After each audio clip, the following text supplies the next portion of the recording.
Colleen Seeley, how are you? I am rocking and rolling today, as usual. Sometimes more rocking, or sometimes actually more rolling than rocking. But Yeah. So I haven't seen you in years, but last time I did see you was on a little bitty screen like this on Zoom for this show. So it's cool to have you back. yeah, and during more of the stricter part of the quarantine, when I was on my jungle balcony that I just created because I thought I was going to be there forever. But yeah, it's good to see you actually physically in person and physically distancing, so you know, I know, we'll right? have a situation happen here. I know, we're in the studio too, and it's cool. Yeah, we've been, it's been crazy, but the podcast has grown a lot since we hung out last and virtually. But it was cool because I was able to actually grow a lot and get, I feel like, a lot more relevance via Zoom. So I'm not hating on it, you know what I mean? And I'm still doing some shows remotely, so that's fun too. Oh yeah, and then the variety of people that you've had come on the show too, from fitness enthusiasts to the NASA or space, something that you had, or the pilot, all types of just different people and walks of life that you've had is pretty incredible to have as well. It's pretty cool. I mean, we're just, bobbing and weaving. I'm going to do whatever. I like to hang out with people that I'm interested in. I'm just not going to have anybody come on that I can't carry a conversation on with. But what's new in your world? What you been doing? Well, we can start with getting a little bit more active in one of the companies that I work for, with events starting to finally be popping up again. In fact, New Orleans even had live music come back about a couple of weekends ago, so that's huge. Huge, because it's so weird to just walk around the French Quarter and then you don't really hear music, and that, like, the vibes. All the vibes have just been, even some other places I've been to recently and even this weekend, it's just like all the vibes are just completely different. But anyways, just really grinding with one of the companies with the energy drinks, and then of course still doing the traffic reporting here and there for the local radio stations across 4 different states, and then of course the TV here and there as well. Yeah, so it's been interesting for you because you've been like locked down for like the past year. Yeah, so I haven't even stepped foot in the TV station nor the radio station since the quarantine. So I actually went to Iceland. We thought we were going to be stuck in Iceland in March when this happened. This is when the president was shutting everything down. Wait, you in Iceland? Did we talk about that? I don't know if we talked about that. Maybe. It's kind of been all over the place. But yeah, so we didn't think we were going to make it back at the time. But anyways, from that point, I think I was in the studio maybe the week sometime in March, like the beginning of March, and then we went off to go on an adventure, come back, and I have not stepped foot in either of the studios since then. So it's been a little bit different because I'm a people person. I'm not too fond of working from home because I love engaging with people and the camaraderie, especially with everyone there. At the same time, I do enjoy wearing my pajamas or whatever else I decide to wear or not wear behind the scenes, and that's nice. And I can also cook breakfast while, 10 seconds to go. Hold on, let me flip this bacon real quick, and then run back to the computer without sounding out of breath. That's like a talent I have now. So that's been interesting to work with, and hopefully we can, they've been slow letting different people back in the studio, but it's not, we're still, of course, there's a pandemic going on, so. Yeah, it's been, I know it's a lot more strict in New Orleans than it was some other places because of the metro and all that, but I did see photos a week or two ago, and that was last week, of everyone out moving around on Bourbon, which is interesting because it's been shut down so long, And I know the city has taken a toll, on a lot of people. That hit has taken a toll on that city as far as what's going on there. For sure, and hopefully we'll have a big comeback. We have the French Quarter Fest coming up in the fall. Hopefully that will still be on and not restricted, and especially, of course, with the vaccinations and everything, hopefully we can have some sort of normalcy. But the Lieutenant Governor of Louisiana has been going around also discussing wanting to get more people out and about at the parks and recreation. And did you actually know that Louisiana has a whole glamping situation here? No. Have you heard of glamping? I know what glamping is, but wait. So yeah, I thought that was like a California thing. Oh, this is the thing like down there? Yeah, so I thought this was like a total California, whatever, all these other state things, because they can't handle being in complete nature like we can. But you mentioned it, and kind of show some sites they have where it's set up. You can have something that's kind of, you can pull your car up to, or you can actually go walk into the woods and go like more of a camping feel, but it's still glamping. But I did not know that we had that here, so that was something I learned a couple weeks ago. It's not. We definitely. I mean, That's open. I'm a full-time RVer, so like I live out of mine, so I glamp every day. I guess so it's interesting, but that's funny that people are actually. Look, anything that anyone's doing new and fun, I'm in. Like whatever, let's do it because it's been so dull. You know, in the last years it's been insane. But anything we can move full-fledged, move forward and have fun and do new things and get outside and. Everyone still wants to social distance or whatever. Hey, whatever makes you feel comfortable. Yeah, if you want to socially distance while you glamp, then just put your tent wherever else. If you haven't heard of glamping, definitely look it up. For those who are not fond of tent camping or have been interested in it, and if you're like used to going to hotels, maybe that's like a step before actual camping. Yeah. So like just kind of bring it down, like hotel suite stays and like hotel. Motel situations and kind of just, see how you can handle this and then you can graduate to actual camping. Well, yeah. Have you been working out? You've been doing any, I know you were doing I know you're doing Olympic lifting and you quit for a while and you said you were getting back into it. Yeah, so no, I haven't really gotten back into that aspect, just as my shoulder's still recovering. Yeah.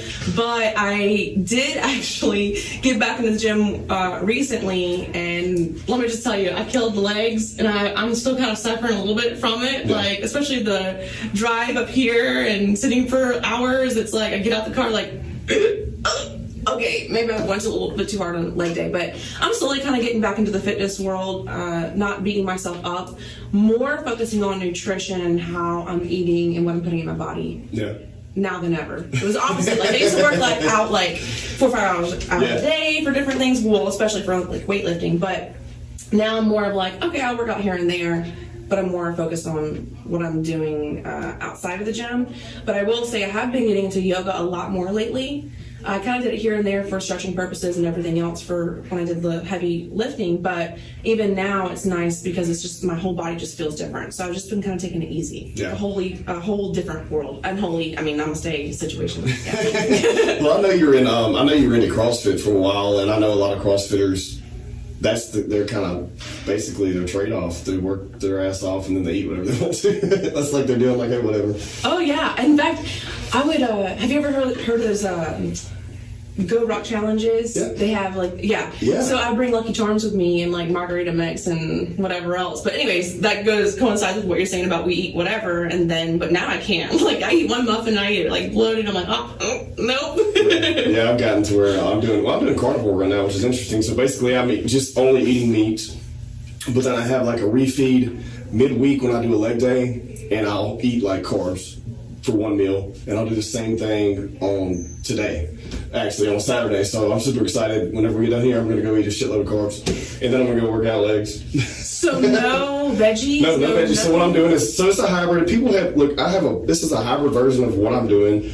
People have their own opinions on, you shouldn't do this, you shouldn't do that. Look, it's my damn body. I like it. I enjoy it. My body does not like carbs. Like, I do great if I take them in sparingly. So like I'm doing 4 ounces. Basically, I was doing intermittent fasting for the past year, but I'm doing 4 meals, 10 ounces of meat every day, and I do that between 10 a.m. and 8 p.m. And then I drink 1 green shake, so that gives my roughage. You know what I mean? Still, but I'm not getting all the carbs from actually eating veggies all day long. So it's interesting. How did you hear about this? I don't know. Something you're like, I'm just gonna eat meat. So actually, I don't remember who was talking about carnivore, and I was like, let me look into it. And then the pandemic started and all that last year, and so I really couldn't do it how I wanted to because I wasn't able to go to the gym, so I was doing stuff at home and limited to being able to get preps and all that. So I started it last year, but it didn't pan out long. I did it for about a month, and I'm like, I'm gonna actually do it for a couple months this year and see how I feel. But I love it. Huh. Because I've always done like carb cycling anyway, so it coincides with that. But now I'm like doing not low carbs, none. Blood type. Do you think that there's a big? I don't know. I haven't even done. So I do my blood work and look at that. I know there's a blood type diet thing, and people like whatever. They say that if you're so and so blood type, that you're more apt to take carbs in better and take meat in better. But I'm A negative, so I don't even know. I haven't even researched the blood type diet that much. I just know what works for me. You do you, boo. Yeah. But it's interesting. It takes like probably a good couple weeks to shift. Like right now I'm sweating my ass off. because you get the meat sweats and all that, for like the first. Wait, meat sweats? Hell yeah, meat sweats. Nah, I mean. Hell yeah. No. Yes. So you're just like when you're eating meat, or like because you're craving meat and you get meat sweats? No, it's like your body's like taking in so much protein and iron. I think that it's just like. So you're just sweating a lot. Yep. I've never heard of somebody refer that to as meat sweats. Yeah. No, now I'm like thinking, and I'm actually now I'm like starting to sweat, but now I think it's like a placebo effect. I'm like, did I have like my meat this morning? And I was like, no, I didn't. Actually, I had my coffee and whatever else I had to fill myself up. But no, I've never heard of meat sweats. I don't know, it's working. I like it, but yeah, the meat sweats. It's a thing. It's a thing. Look it up. Oh my gosh. Well, so. Traffic and radio and all that. What else you have brewing? What are your plans? My plans? Yeah. Can you talk about it? We actually discussed this last year about this time about my plans, and I was like, yeah, I'll let you know in like a few months. And I just realized, like, man, it's been like almost a year. Yeah. So, I am still working on education, so I have about another year to kind of work things out and try to focus. I do have sometimes a difficult time focusing because I'm always thinking about so many other things and being creative, and I don't like being locked down, and so that's been I don't want to say a struggle. It's definitely been like a roller coaster, not something entirely enjoyable, but I'm learning a lot about myself with the education part. But then just really working on pausing before I actually have a definite plan. I've never really just sat down and just paused to truly kind of work things out and see what I want and what I want to do. I have ideas of what I want to do. So there's also a difference between what I want in that moment or the purposes for that. And something has to speak to me. And I have some ideas, but nothing's actually just jumped out in front of me yet. Yeah. I can actually say, though, I've been picking up the saxophone again, and I'm supposed to be performing. Yeah, so supposed to be performing for French Quarter Fest. That will be coming up in the fall.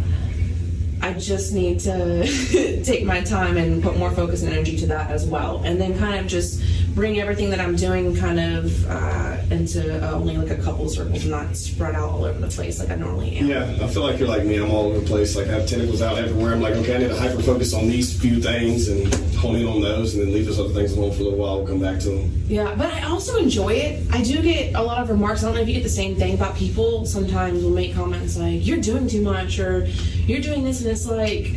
But I also enjoy it. It really brings me joy. When I have tried to stop and pause, I kind of just.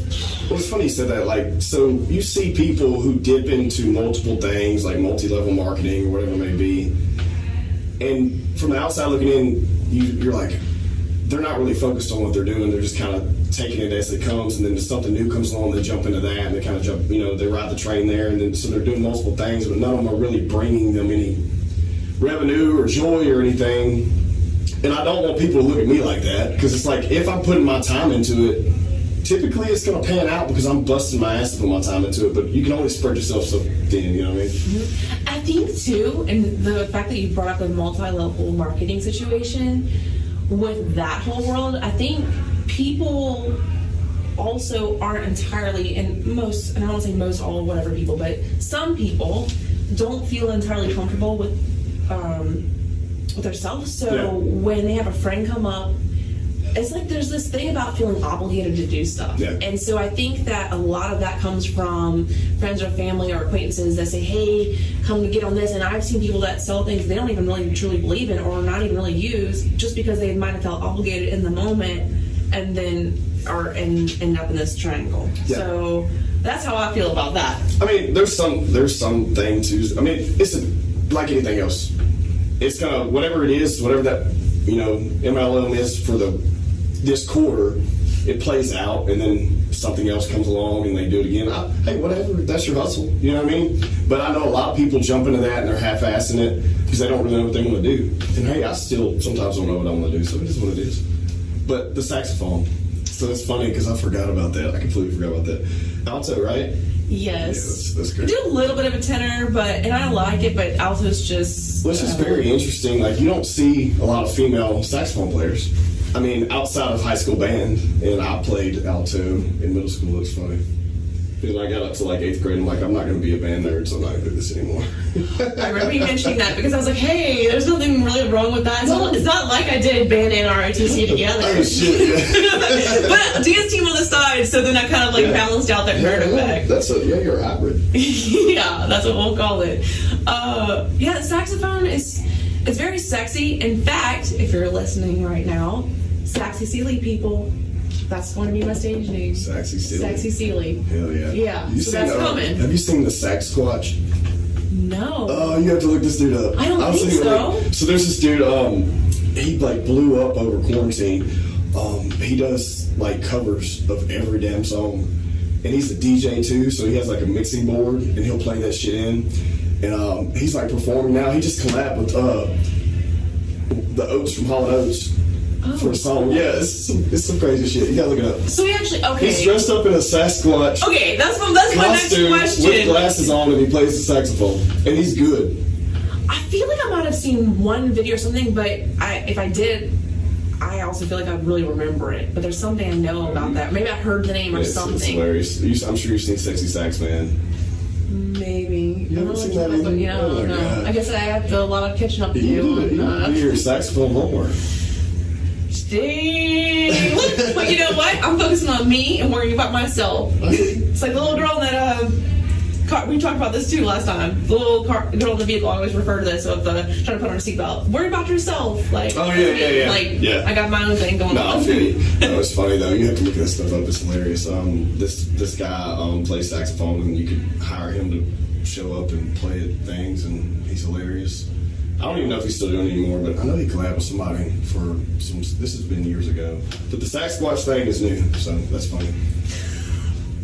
I wonder if the guy is like from the south, or is he just? No, I believe he's up north somewhere. Would you say Bigfoot down here, huh? What do you say down here? I mean, Bigfoot, Sasquatch, whatever. You know, like, same thing to you? Yeah, I mean, I don't care. Swamp monster. Swamp monster's more of like our thing. That's is that a thing? Yeah. Do people talk about that down there? Yeah. No. Actually, okay, speaking of swamps, I know it's like a little bit off topic, but black jaguars.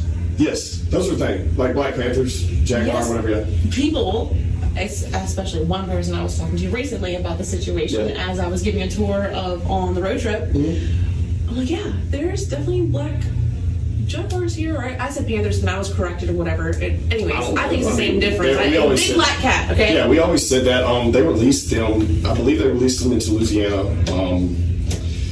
I want to say, my grandfather talked about this a long time ago. I want to say like in the 20s, because there's photos of some being killed, but basically they released them into the state to control the deer population, I believe. Like, don't quote me on that, but I do know they're here. So it's a purposeful thing. They've been here. I mean, there's some in Florida too, for sure. But I know they're not native to here, but they have been here for years. Right. There's not a lot of them, but when you see them, have you ever heard like a bobcat scream? Maybe. I don't know offhand. Okay, well, it sounds like a blood-curdling scream from a kid being killed. Like, that's what it sounds like. Oh, I hear that often on our street. So when you shit. That explains a lot. A panther is 3 times as worse. So, like, it's scary shit. So, like, I remember being like hunting back in the years ago, and you hear like a bobcat scream, and it's like, holy shit, it'll scare the hell out of you. Especially it's like 4 a.m. It's still dark, and you're out there waiting for it to be daylight. A panther's supposed to be like 3 times worse. Like, the sounds they make, it's insane. Have you ever seen one out, or just heard? No. Yeah. I've seen mountain lions whenever I wasn't here, but I haven't seen anything native to here other than like a bobcat or a coyote or stuff like that. There's lots of We kinds. do have black bear. We have black bear here too. I actually saw pictures from around central Louisiana. I saw pictures, closer to Mississippi, to the river basin and stuff like that. I saw pictures of some black bear from someone I know that actually has these on his camera, and they're probably a good 400 or 500 pounds. Yeah, I think there's a Louisiana black bear thing. There it is, but that's a smaller bear. These are like, I don't know where the hell these come from. Look like a damn grizzly bear on the camera, so I don't know. Huh.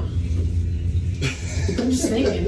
My friend was asking, she's like, well, what do? They just like the jaguars, panthers, whatever you want to call it, guys, jump from tree to tree or what? I was like, I mean, yeah. I guess. Maybe there's anacondas out here too. Like, I think there's still a lot of animals and whatever that we don't even really know about as well. We have an alligator, and everyone watches, what is it called? Is is it Swamp People? Yeah, I know. Yeah, that's watch show. that really. Yeah. Well, we do have the alligator, and the alligators. I mean, that's a sought after thing. There's a season for them, and they kill them every day. And I mean, those things are millions of years old. Have you ever eaten alligator? I have. Have you? Mm-hmm. On steak. I actually cooked. I cooked an alligator. I smoked alligator last year. No About this way. time last year. Yeah. It was about 6 foot long, and I smoked the whole thing. Did it taste like chicken? No, it tastes like shit. It wasn't good. Maybe I'm it was not the even gonna lie. I'm not gonna lie. Look, so, no, I'm not even gonna lie. So alligator's not great. A lot of people do it, but they cook like that backstrap section and they fry it. They cut up like little nuggets and they fry it. And they're like, it tastes like chicken. I'm like, well, shit. It's fried. It tastes like grease to me. But like, I will say this: I broke the whole alligator down once we smoked it. You wrap the whole thing in bacon. It's about this long. I'm holding my hands out. It's about 6 foot long. 3 foot long. Excuse me. Weighed about 70 pounds. Take all the skin off of it, and you wrap the whole thing in bacon. And you smoke it for like, I believe you smoked it for like 8 hours. The best tasting meat on that alligator was the cheek. Like, The cheek, yeah. or the... No, not the ass cheek. The face cheek. The face cheek.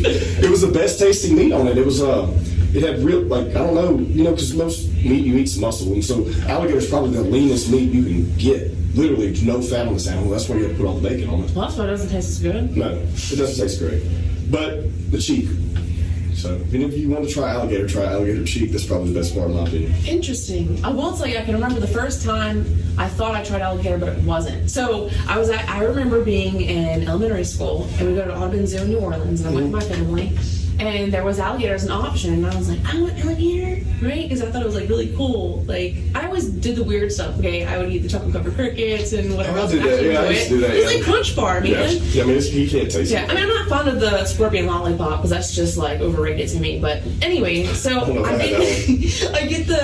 I thought alligator on a stick fried, and I remember just like eating it and like loving it so much. I'm like, this tastes like chicken. And so maybe it was like a few years later, actually years later, I remember mentioning, or we're at a fair or something, and there's alligator on a stick, and I was like, yeah, Mom, Dad, like, I remember liking this. Like, I don't know if you're gonna like it. And I'm like, why? I liked it when I was younger. Like, my taste stayed pretty much the same. I'm like, when? I'm like, at the zoo. Like, oh, we actually ordered you fried chicken on a stick because we didn't think you would like it back then. So you actually never had alligator before. So this whole time I thought I had alligator. But actually, when I tried it from, maybe the festival actually had chicken and called it alligator. I don't know, but I actually enjoyed it, how it was cooked. It was fried? Yeah. Yeah, so Tastes like typically they chicken. do, I said the backstrap earlier, but typically it's the tail, I believe, that they cut, they fry the most of it, and they're like, that's the only part that's good, but like I said, the cheek. And I think, what is it? Is it jowl for a pig, or what is it? Like Lambert's. I guess I'm thinking like there's something else with the face that's good. Oh man, I don't know. I've never been to Lambert's. I've done that. The one where they throw the... Oh, a roll throwing place. Yes. Yeah, it's like a family restaurant where they throw the rolls at you. Yeah, I mean, like I don't... home cooking food. Yeah, I don't really know much about my meat terminology, but there's something about like a jowl or whatever it's called. Well, I know there's it's like, really good. I've eaten cow cheek, cow tongue. That's something a lot. This Hispanic, culture, they eat a lot of that. Cow tongue? Yeah, it's good.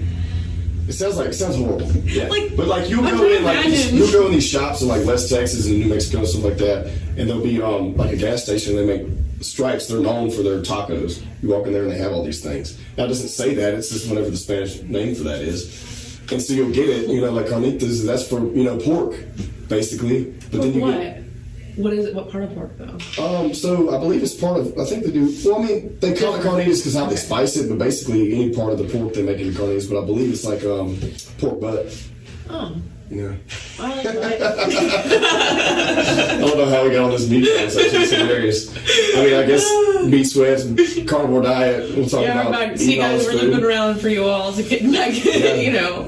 Oysters. Do you do oysters? Hell yeah. It's okay. See, a lot of people here in Louisiana, they don't like them.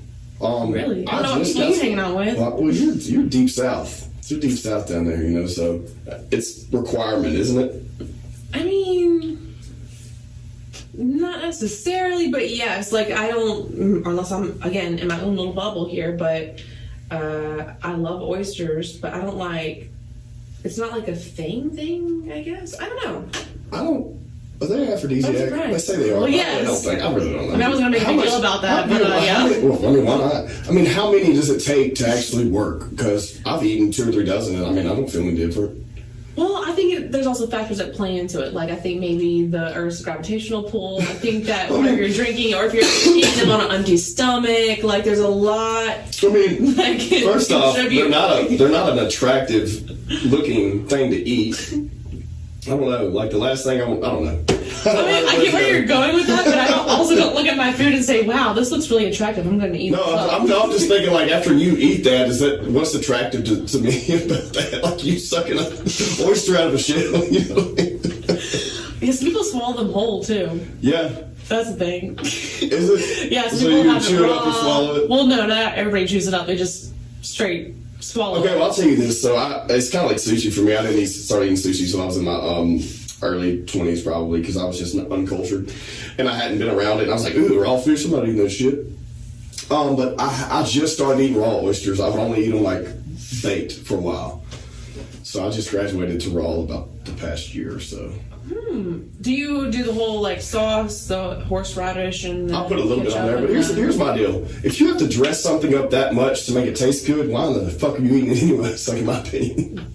Yes, I concur with that statement. I think, and there's some that are actually naturally salty. Or so when we were doing, I was co-hosting a show we're showcasing the Oyster Fest that was coming up. We actually were checking them and eating them on site, and they were showing us the differences between like the restaurants and where they're from, and there was an actual taste difference too.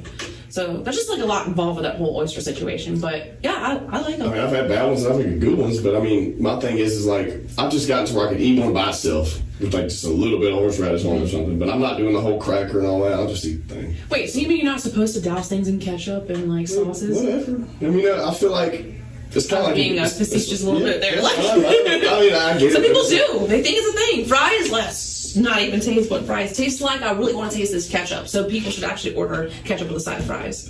Think about it. I agree. It's only because I'm not cultured in the food part of the world. I actually have some good friends that know everything about food. I'm not. Look, I love to cook food. I don't know all the amazing stats and everything. I know macros on most everything, and I know how to cook stuff. That's it, you know. But I don't know the origins of all these things and where they come from and why is this made like this. But I enjoy a good plate of food. I could see you being like picking up a piece of food. This looks really attractive. It has 50 macros. Perfect. That actually sounds like me. I get pretty damn excited anytime it comes to eating. I mean, that's my thing. Now I'm kind of like, I'm ready for some queso and some margaritas. Oh man, so you were doing when I met you were doing fitness stuff. That's all you were doing, I believe, is your main source of income. And now you've kind of broadened your reach to where you're doing things with it. You know, you're doing stuff with the event stuff and the energy drinks and working with people. But y'all are working with all types of people, not just fitness people. And you're still doing the radio traffic stuff, but that's all behind the scenes, right? You're not doing anything on TV anymore. No, I am. Are you still? So actually, was covering for maybe 4 to 5 months the past year, towards the end of the year, and then I'm occasionally doing that as well. So I'm still I'm out there. I don't really do too much behind the scene work at the moment, but when I'm needed, of course, I take care of what's needed. And then, yeah, of course, promoting different companies that have their products that are non-competitive with what I'm also working with. I do quite a bit of work with them, social media work, all over the place, more just diverse, whatever people need and they can use me for. I'm able to provide my talents, gifts, ideas, whatever else, then I give myself and give it 110% typically. Yeah. Depends also if I believe in something. I don't really want to promote anything that I don't believe in because I'm so animated. I feel like my expressions, you can pretty much, I don't really have a poker face. I would probably really suck at poker, but then I actually think I could be really good at poker. Anyways, you can feel my excitement from what I do and what I work with, and I want to represent everything that I believe in or value or have some sort of connection with. So I've actually been picking up more promos lately with different companies, and then as soon as this pandemic situation kind of calms down and we can have fashion shows again, I'll be back on the runway hopefully. That's right. You did some modeling too. Yeah. So I'm getting back into that and just kind of doing what I can naturally do and enjoy and inspire people hopefully. Well, so I'm glad you said that. So people come and say things to me all the time like, you motivated me to do this. I'm like, look, man, I'm glad that I did that for you, but I'm really out here just trying to do the best I can do. And I guess if I'm doing it the right way, it'll reflect down. But I don't want to put myself on a pedestal where I feel responsible for having to, actually motivate people. I just would, if it comes naturally, great. But like, my thing is, I'm better at being like the accountability person. It's like, get your ass up and do something. That's how I want to motivate you. I don't want you to look at me and say, oh man, he's doing really good. But whatever, I want to be the reason you get your ass up and do something. So Amen. And I'll touch base on that too. I don't want to say frustrated. It's more of I'm kind of saddened in a way that people can look, and we've kind of touched base on this too previously, of course I have my highlight reels on my social media networks and everything. I'm not also going to sit there and air out all dirty laundry and whatever else. I like to keep everything in the washer and dryer and not put it on the the hanging line there. But it's just I wish people would just understand and not assume things. Like I've gotten comments, you have it so easy, you do this, you do that, and wow, you're really lucky. And I have to pause for a second, and I don't feel good when people make those comments. In a way, it's like my value and what I do and everything else, this doesn't make me a better person or whatever. I'm sad because you're not seeing that you have these capabilities as well to an extent of whatever area you want to go into, because people doubt themselves so much. Like, I even find myself doing that. I want to go do something, and it's almost like I worry about, I don't know what this crowd will think, or I might get made fun of for this, but then I'm really working on that. But it's not something I struggle with as well. Or also succeeding. It's like I have this fear of success in a way that there's a speaker I was listening to, and it never clicked until I heard it from him. And he talked about the fear of success, and I was like, wait, I think I actually struggle with that, because I don't know what to do with myself if I were to grow even bigger. And just I have hopes that people won't be so affected by other people, and then that's something that we will struggle with for a very long time. And until you can be more confident within yourself, then you're not going to grow as much. Yeah, I agree. I think we're at a time now to where all eyes are on everyone. You have the platforms to literally give yourself all the attention you want, no matter who you are. Whereas been 50 years ago, you were a celebrity, that was the only person of attention, or political person or whatever it may be. All eyes were on them, and us just as a regular citizen moving, shaking in the real world, we didn't have any attention. So people are not, they're able to get all attention now, but they're also doing it via trends and not doing it, unique. But I would say, like, the funny thing about that is you're talking about being successful, the fear of that.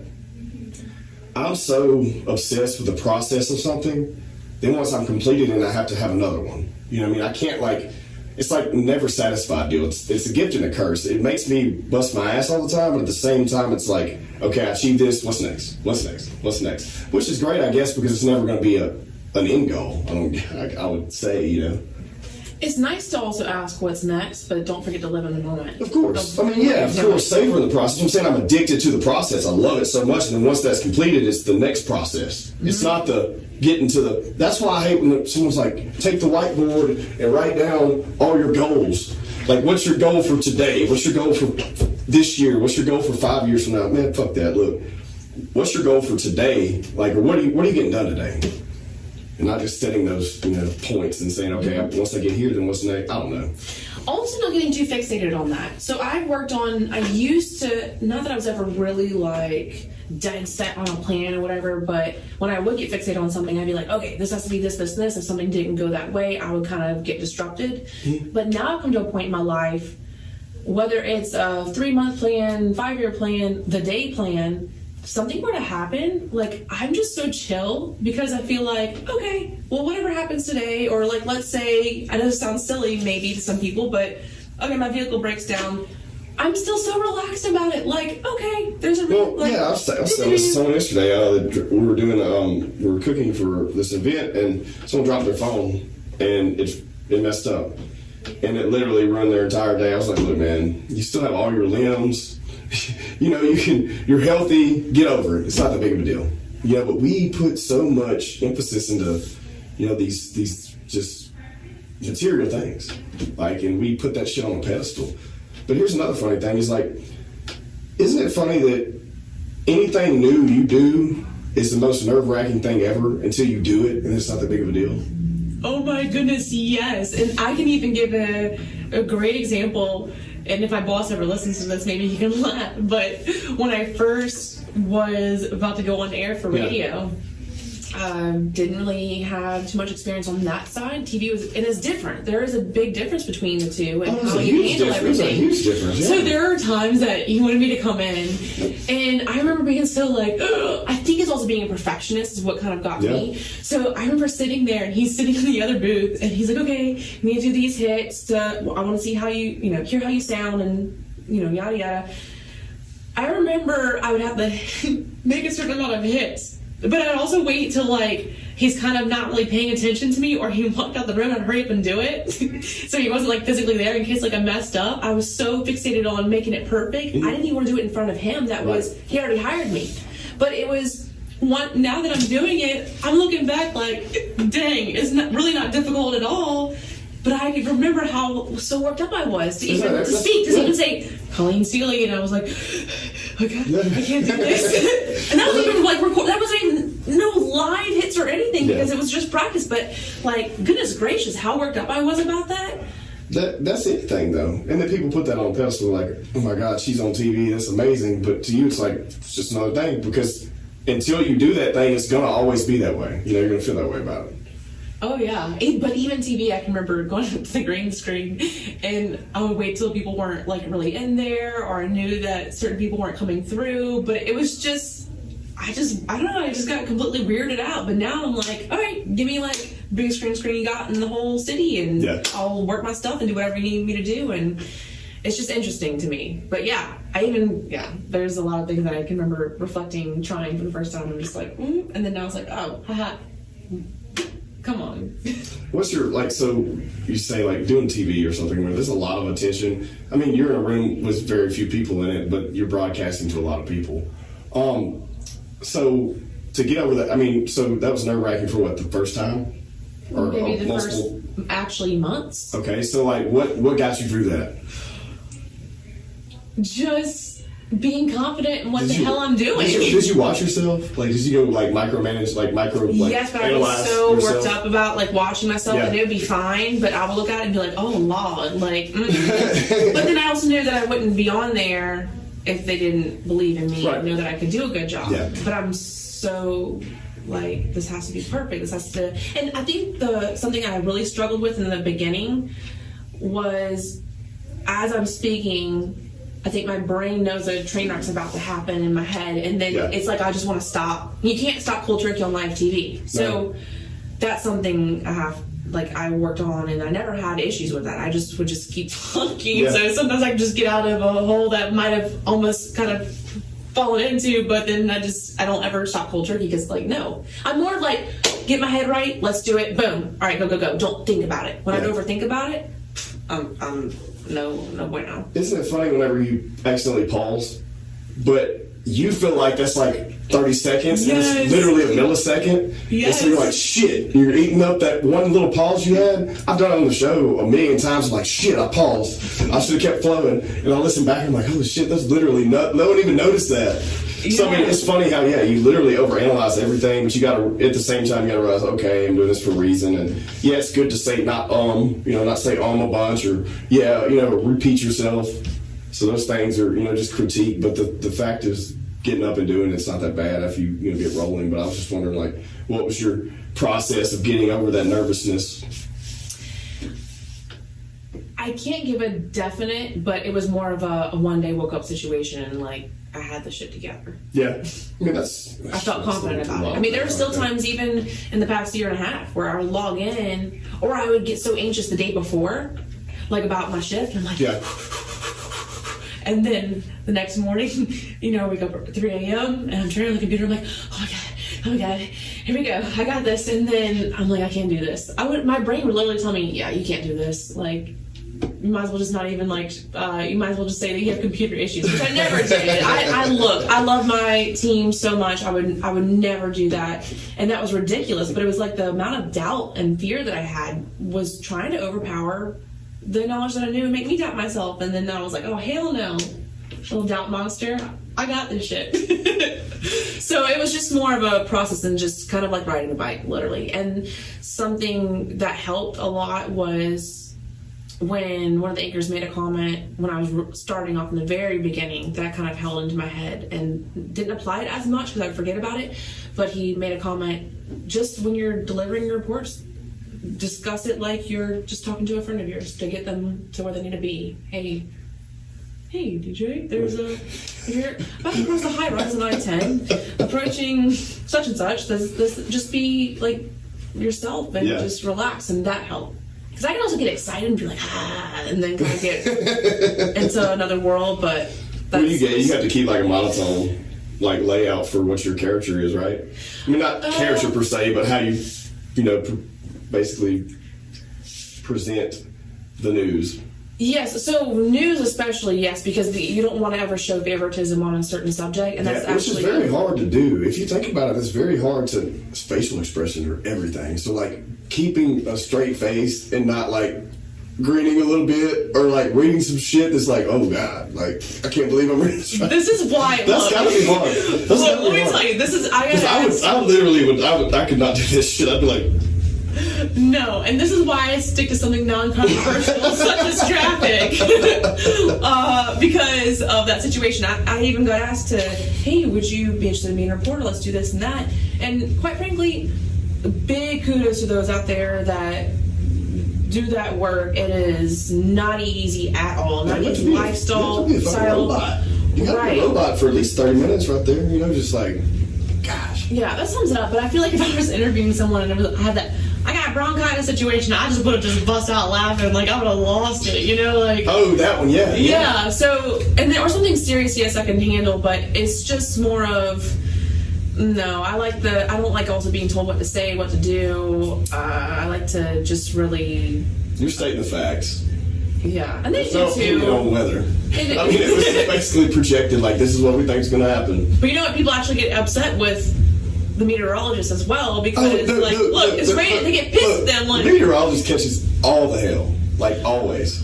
They're like the damn weatherman, he lied, whatever. Like they catch all the hell. Oh, this state's weather's so sporadic. But here's the thing: people say it all the time. I'm like, dude, you're used to it now. Shut up. Like, well, it's cold today and it'll be hot tomorrow. I'm like, yeah, no shit. You live in Louisiana. It is what it is. Quit talking about it. Like it's annoying. Like no shit. It's not a surprise. Like it was. 3 weeks ago it was literally 7 degrees here, and then 2 days later it was 70. Is what it is. Fun fact: I will check the weather. I quit checking the weather unless there's an event that I have to move around. Mm-hmm. Like we cooked, and then again there's me because Thursday I was like I'm not going to cook Thursday for this benefit because it's going to rain. Well, then I moved it to Friday, and lo and behold, it did not rain Thursday. And the forecast it said it all damn week. I was like, this is why I don't look at this shit. Yep. Especially here.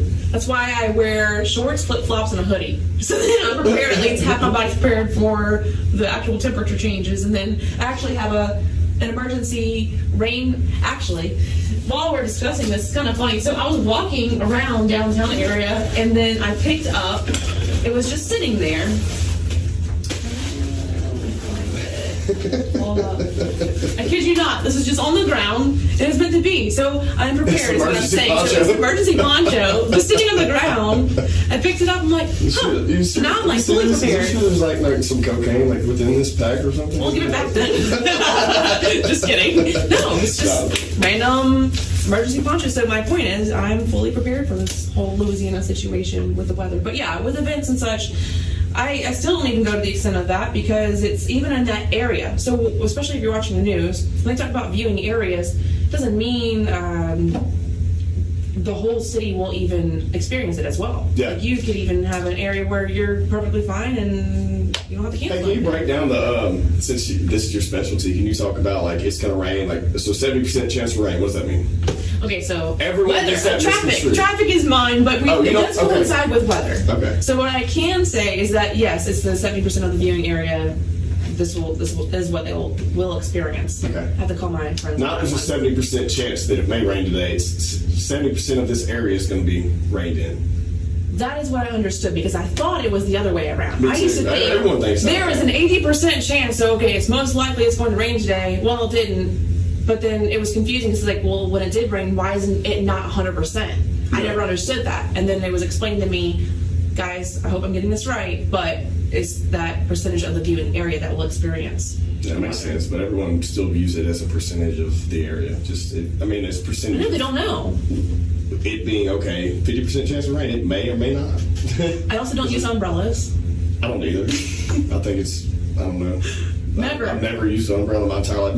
Maybe once or twice because it was given to me and it was a specific situation. It was like, hey, walking outside, here you go. But other than that, no, I never used one. Yeah, even when I've been dressed up, full makeup, heels, and I don't know why I'm so stubborn in this way, but I just don't like umbrellas. Like, I've even had somebody say, oh, I'll walk with you, but they'll put it over me. And I'm still walking ahead where I'm like just getting wet, and then none of us are under the umbrella. Like, I just have a situation with umbrellas. Not that I'm like afraid of them or anything. I guess when you have that rain also go that sideways rain, it's like I don't see the point of an umbrella. Isn't that what we always have though? Like, pretty much. I feel like it's just May showers. Yes. Gosh. Anyways, well, yeah. So real quick before we wrap this thing up, it's been interesting seeing you grow so much since I met you, and I feel like we're doing a lot of that. Like when I first met you, we were kind of both in boxes. Like we didn't really have what we're going to do figured out yet, and it's crazy how much we've like grown, but we're able to do stuff together. So it's exciting. Very exciting. Who knows, like, what will come out of this, or people listening or viewing us to hopefully I'm not even going to say hopefully, but yes, hopefully be inspired in some sort of way, or something that we might have said that we both collaborated on to help someone else. I'm not going to be inspired. They'll be inspired. Yeah, that's why I was like, well, maybe. Not me. You. That's not true. I've been inspired by you. If someone's inspired by me, I want it to be inspired to bust their ass. Any other inspiration, I don't want connected to me. Like, you know what I mean? Like, not in a bad way. I'm saying, hey, if you're inspired by people can be inspired by this brain energy drink. Like, I mean, people can be inspired by anything. But like, if I'm pushing inspiration, I don't want it to be just for someone to work harder. That's literally it. Maybe I inspire somebody to pick up something random off the sidewalk like I did today. Such as an emergency poncho. So if you're walking around and you pick up a random Ziploc bag, guys, then I'm glad that I inspired you in that way. Cracker cocaine in it. It doesn't. Anyways, no, thank you so much. I actually have been inspired by you, because the fact that you stuck with something, that's something that I struggle with, is sticking with what I want to do, and you've been so consistent. Maybe there's been some inconsistency. Maybe there's been some inconsistencies that you see, but overall, someone from the outside, especially along the lines of this industry, you've been consistent throughout the chaos, throughout the shutdowns, throughout opening, and that's just something that I find very valuable in a person, and it inspires me. Hey, well, thank you. No, and to hit on that, thank you. I appreciate that. I made myself. I'm like, I'm not stopping this shit just because of this. I've just got some good traction, and the business world was like that too for me. It's like I got good traction, we're rolling. I'm not stopping. I'm not gonna sit here and cry like most people are. I mean, shit, there's a lot of shows that shut down that are never gonna come back on again. Maybe they are now, but they look at all that time. First off, like, there's more audience. There was more audience at that time. Why not take advantage of that? And was big time guests that I actually wanted to talk to that, okay, I may have a better chance of getting these people on now that nothing's going on, they're sitting at home. Let's do it. You know what I mean? So it worked out, but I appreciate that. But it was one of those things where, like, I could have took it as a challenge and said, oh, I'm not going to do good because of this, but I didn't. It motivated me to, like, okay, well, let me, use this to my advantage. But it's not always easy. You have to be prepared to walk through the fire and expect to get burned as well, but just keep walking is what I want to emphasize with people, and also preach for myself, because it can be tough at times. Yeah. I'm very proud of you.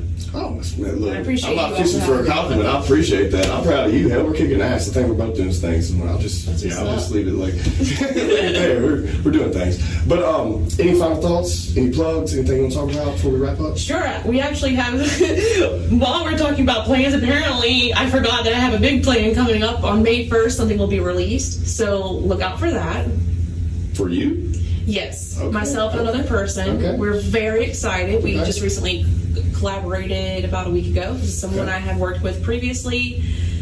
And apparently, I think about the little kid with the live television situation. Look that video up. That's pretty funny. Anyways, apparently I didn't discuss that in the plan, but that is a big plan for us. This is something that I actually enjoy doing and hopefully and will be successful for the both of us. So we are very excited. We're very passionate about this. So on May 1st, that is when a little teaser will come out, and then we'll kind of go from there. Well, that's exciting. This is for sure happening, though. Not just like, oh, I'm going to have a plan, a 3-month plan, like I said Well, no, last that's year. exciting. Well, I'm interested to see what's going to be. That's cool. Well, thanks for coming on today. I appreciate it. Thank you so It's much. good to see you. It's been a long time. We're finally in person again, and we'll do this again soon. Woo! All right.